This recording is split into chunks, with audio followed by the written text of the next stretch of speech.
transport. Merci beaucoup, Christine Rivaud-Dallon. Merci Président. Alors je vais à la fois faire pour Teresa Griffin qui malheureusement a eu une contrainte et ne peut pas faire son intervention sur l'Union de l'énergie et ensuite je ferai pour le protocole de Paris. Donc tout d'abord pour Teresa Griffin qui souhaite remercier Madame Virkkunen pour son travail ainsi que pour le temps qu'elle a passé à consulter les shadow rapporteurs sur ce dossier avant de présenter son opinion. Le rapport sur l'Union de l'énergie est un rapport essentiel qui façonnera notre paysage énergétique pour les années à venir. L'horizon que nous préparons aura un impact considérable sur l'emploi, la compétitivité de nos entreprises ainsi que les transports au sein de l'Union européenne. L'opinion de Madame Virkkunen est particulièrement positive et Teresa Griffin espère que la commission ITRE prendra cette opinion en considération pour compléter le rapport lacunaire présenté par Monsieur Gróbarczyk, rapporteur en ITRE.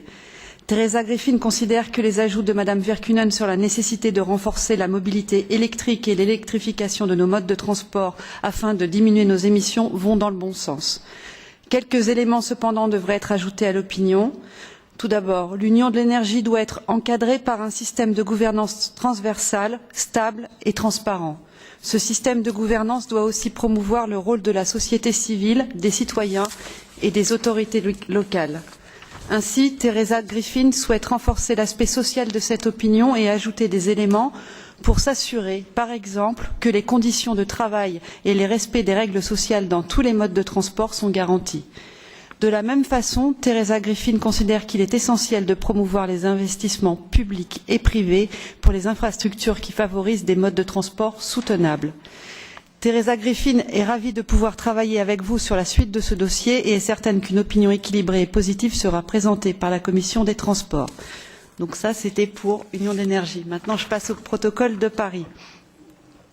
La communication à laquelle est attachée la contribution prévue de l'Union européenne pour la COP 21 est un document de référence qui décline les priorités de l'Union européenne en vue des négociations sur le protocole de Paris.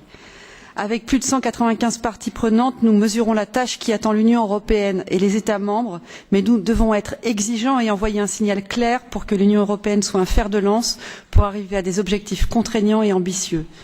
Dans cette perspective, j'aimerais souligner que les objectifs de l'Union européenne d'arriver à inclure dans le protocole de Paris des objectifs juridiquement contraignants pour limiter le réchauffement à 2 degrés et réduire les émissions mondiales de CO2 de 60% en 2050 par rapport à 2010 vont dans le bon sens. L'Union européenne devra montrer l'exemple en adoptant un paquet climat-énergie ambitieux qui devra notamment intégrer les objectifs de réduction des émissions de CO2 dans le domaine des transports. L'avis du rapporteur qui nous est présenté aujourd'hui va dans le bon sens et je propose de le compléter sur plusieurs axes, mais comme cela a été dit, je pense que la taille limite que doivent faire les rapporteurs y est pour beaucoup. Alors, tout d'abord, sur l'objectif politique qui est le nôtre, et il doit être de renforcer la visibilité du secteur des transports, non seulement dans le document principal, le protocole de Paris, mais aussi dans les initiatives parallèles comme l'agenda des solutions de la COP 21, qui doit permettre de proposer avec des acteurs non gouvernementaux des solutions innovantes et concrètes. Dans cette perspective, il faudrait aussi souligner que les financements et les instruments qui seront mis en place pour financer les politiques climatiques devraient flécher des fonds vers les secteurs des transports.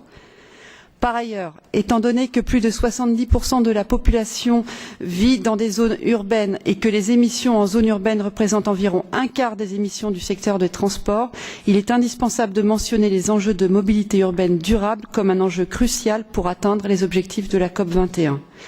Aussi, en matière de développement durable, de mobilité durable, les solutions envisagées ne doivent pas s'arrêter à l'électrification des modes de transport, mais aussi prendre en compte d'autres types de véhicules qui représentent une véritable alternative, comme les véhicules roulant au gaz et au biogaz. Enfin, afin que l'Union européenne soit un exemple, il est indispensable que les initiatives législatives qui vont découler du paquet climat-énergie 2030 et notamment du paquet route soient ambitieuses et comportent des éléments en faveur de l'encadrement des émissions de CO2 pour les véhicules lourds et légers ou encore du transfert modal pour atteindre un objectif de réduction de 30% des émissions dans les transports d'ici à 2030. Merci.